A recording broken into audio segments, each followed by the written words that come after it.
Hi gang, Rob here. It's the evening of 6 August 2014. Just wanted to make a short video for you this evening. I've been a little bit out of commission here for the last couple of weeks, as I said I would be, and I just want you all to know I'm hard back at it.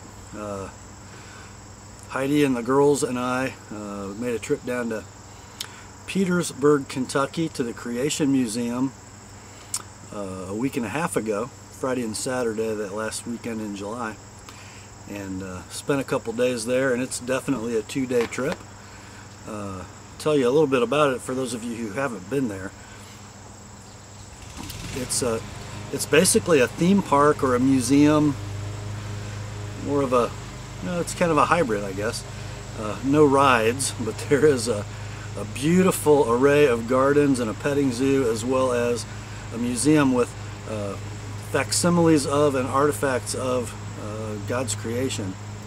And it's all woven into a very well articulated theme, and it takes probably a day and a half at least of experiencing the museum and taking it all in and reading the literature that's next to the exhibits to kind of understand what it is that Answers in Genesis, the organization who founded and maintains and curates the museum, the message that they have to get across. And the message is that God did create the universe, newsflash, and He did so with purpose.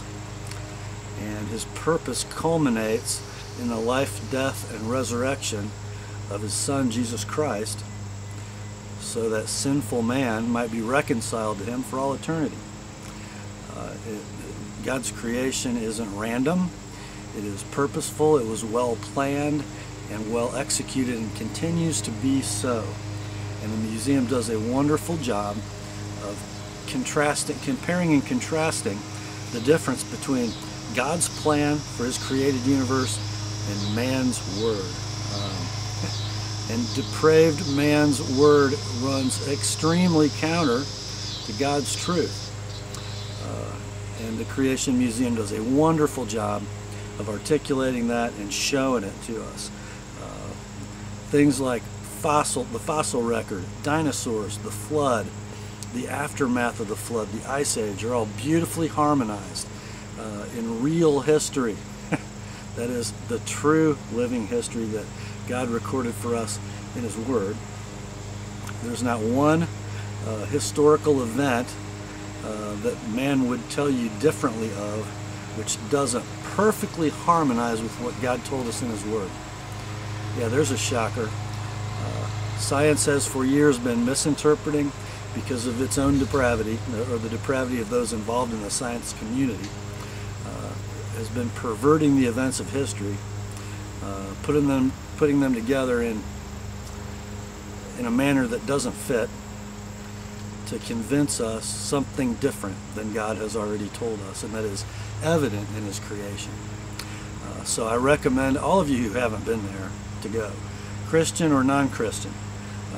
You need to know the truth, and they do a great job down there in a suburb of Cincinnati getting that truth across. And then ending Monday and really yesterday, moving cars back, we at the dealership that I manage and the rest of the stores in our group, we had an off-site tent sale, selling used cars. Sold about 130 or 40 cars in 4 days, and oh gosh, a couple $1 million worth of inventory changed hands. So it was a successful 4 days for us at Preferred Auto, and 14-hour days, 4 of them, plus a couple moving days on the ends. Kind of took me out of commission from making videos and sharpening knives, and just wanted you guys to know, if you're itching to send me any knives to sharpen, bring them on. I'm ready to roll. Also, a little update. I've got my my first working sketch, I'll call it, of my friction folder for Tim's build-along, the Sugar Creek Forge. This is it's a build-along to teach us wannabe knife makers a little bit about the craft, and also to raise awareness and raise money for Tim's mission project in Uganda, Bamba Forge. So I will once again link his channel in the description to this video. And keep your eyes peeled for my Sugar Creek Forge build-along videos here in the coming weeks. And you can you can learn by my mistakes. I hope I do the same. That's all for tonight, guys. Gonna go down in the basement and knock a couple knives out for my buddy Jack. He's got a big box of stuff I got to get finished and back to him. And I got a couple others waiting on me too. Beautiful summer evening here in Northeast Indiana. I'm enjoying it. And time to go down to my hole now. Grace to you and peace, my friends, from God our Father and the Lord Jesus Christ. And remember, the Word is sharp.